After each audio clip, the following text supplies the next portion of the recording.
Hi friends, ಎಲ್ಲರಿಗೂ ನಮಸ್ಕಾರ. ನಂದಿನಿ ಕಿಚನ್ಗೆ ಸ್ವಾಗತ.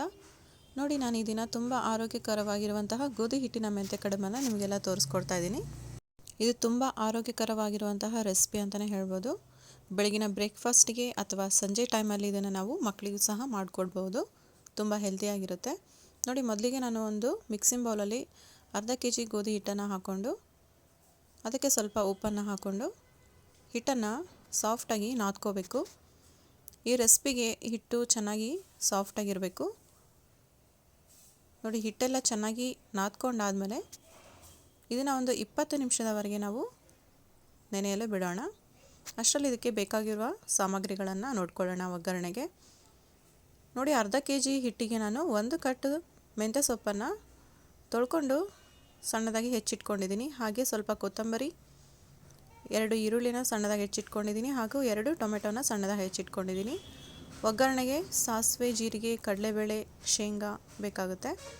ನೋಡಿ, ಮೊದಲಿಗೆ ಒಂದು ಒಲೆ ಮೇಲೆ ದೊಡ್ಡ ಪಾತ್ರೆನ ಇಟ್ಕೊಂಡಿದ್ದೀನಿ. ಇದಕ್ಕೆ 4 ರಿಂದ 5 ಟೇಬಲ್ ಸ್ಪೂನ್ ಎಣ್ಣೆನ ಹಾಕ್ಕೊಂಡು ಎಣ್ಣೆ ಕಾದ ನಂತರ ಸಾಸಿವೆನ ಹಾಕ್ಕೋಬೇಕು. ಸಾಸಿವೆ ಸ್ವಲ್ಪ ಸಿಡಿದಾದ ನಂತರ ಶೇಂಗಾ ಹಾಕ್ಕೋಬೇಕಾಗುತ್ತೆ. ಶೇಂಗಾ ಎಣ್ಣೆಯಲ್ಲಿ ಗರಿ ಆಗುವಂತೆ ಹುರ್ಕೋಬೇಕು. ನೋಡಿ, ಇದಾದ ನಂತರ 1 ಟೇಬಲ್ ಸ್ಪೂನ್ ಕಡಲೆಬೇಳೆಯನ್ನು ಸಹ ಹಾಕ್ಕೊಳ್ತಾ ಇದ್ದೀನಿ. ಇದನ್ನು ಸ್ವಲ್ಪ ಎಣ್ಣೆಯಲ್ಲಿ ಬಾಡಿಸ್ಕೋಬೇಕು.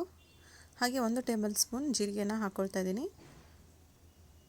ಇದಾದ ನಂತರ ಹೆಚ್ಚಿಟ್ಕೊಂಡಿರುವಂತಹ ಈರುಳ್ಳಿಯನ್ನು ಸಹ ಹಾಕ್ಕೋಬೇಕು. ನೋಡಿ, ಈರುಳ್ಳಿ ಚೆನ್ನಾಗಿ ಸಾಫ್ಟ್ ಆಗಬೇಕು. ಇದಕ್ಕೆ ನಾನು 1 ರಿಂದ 2 ಕಡ್ಡಿ ಕರಿಬೇವನ್ನು ಹಾಕ್ಕೊಳ್ತಾ ಇದ್ದೀನಿ.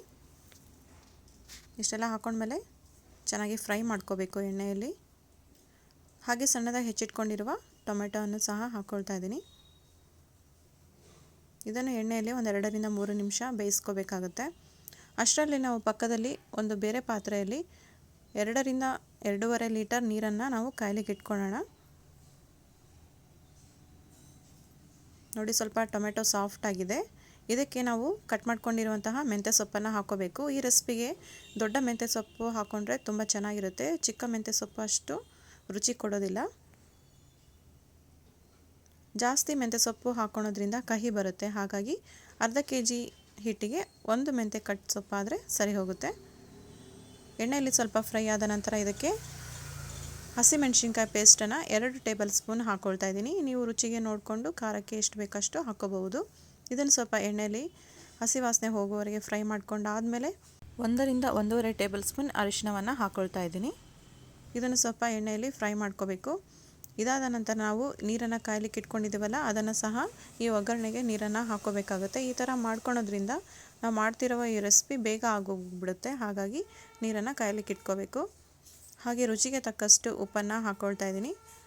ಉಪ್ಪನ್ನು ಹಾಕ್ಕೊಂಡು ಚೆನ್ನಾಗಿ ಮಿಕ್ಸ್ ಮಾಡ್ಕೊಂಡಾದಮೇಲೆ ಮುಚ್ಚಳ ಮುಚ್ಚಿದನ್ನು ಸಣ್ಣ ಉರಿಯಲ್ಲಿ ನಾವು ಕುದಿಯಲು ಬಿಡೋಣ. ನಾವು ಒಗ್ಗರಣೆ ಎಲ್ಲ ರೆಡಿ ಮಾಡ್ಕೊಳ್ಳೋಷ್ಟರಲ್ಲಿ ಹಿಟ್ಟು ಚೆನ್ನಾಗಿ ನೆಂದ್ಕೊಂಡಿರುತ್ತೆ. ಇವಾಗ ಈ ಸೈಜಲ್ಲಿ ನಾವು ಹಿಟ್ಟನ್ನು ತೊಗೋಬೇಕು.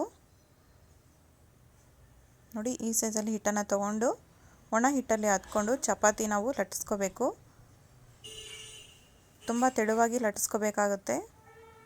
ದಪ್ಪ ಲಟ್ಟಿಸ್ಕೊಂಡ್ರೆ ಬೇಯಲಿಕ್ಕೆ ತುಂಬ ಟೈಮ್ ಹಿಡಿಯುತ್ತೆ. ಹಾಗಾಗಿ ನಾವು ತೆಳುವಾಗಿ ಲಟ್ಟಿಸ್ಕೊಂಡ್ರೆ ಬೇಗ ಬೇಯುತ್ತೆ ಹಿಟ್ಟು.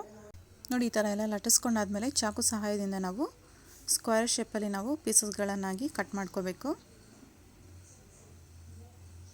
ನೋಡಿ, ನಾನು ತೋರಿಸ್ತಿರೋ ಹಾಗೆ ಕಟ್ ಮಾಡ್ಕೋಬೇಕಾಗುತ್ತೆ. ಈ ಥರ ನಾವು ಕಟ್ ಮಾಡಿಕೊಂಡು ಒಂದು ಪೇಪರ್ ಮೇಲೆ ಹಾಕ್ಕೋಬೇಕು. ನಾವು ಕುದಿಯುತ್ತಿರುವ ನೀರಿಗೆ ಬೇಗ ಹಾಕೋಳಕ್ಕೆ ಈಸಿ ಆಗುತ್ತೆ. ನೋಡಿ, ಇಷ್ಟು ಸೈಜಲ್ಲಿದ್ದರೆ ಸಾಕು. ನೋಡಿ, ನಾನು ಈ ಥರ ಪೇಪರ್ ಮೇಲೆ ಕಟ್ ಮಾಡ್ಕೊಂಡು ಹಾಕ್ಕೊಂಡಿದ್ದೀನಿ ಎಲ್ಲ ಚಪಾತಿಗಳನ್ನು. ಇವಾಗ ನೀರು ಕುದೀತಾ ಇದೆ. ಇದಕ್ಕೆ ನಾವು ಒಂದೊಂದಾಗಿ ಚಪಾತಿ ಪೀಸಸ್ಗಳನ್ನು ಹಾಕ್ಕೊಂಡು ಹಾಗೆ ಇದಕ್ಕೆ ಈ ಸ್ಟೇಜಲ್ಲಿ ಕೊತ್ತಂಬರಿ ಸೊಪ್ಪನ್ನು ಹಾಕ್ಕೋಬೇಕು. ಕೊತ್ತಂಬರಿ ಸೊಪ್ಪು ಹಾಕೊಂಡ್ಮೇಲೆ ಒಂದು 20 ನಿಮಿಷ ಇದನ್ನು ಮೀಡಿಯಮ್ ಫ್ಲೇಮಲ್ಲಿ ಕುದಿಯೋಕ್ಕೆ ಬಿಡೋಣ.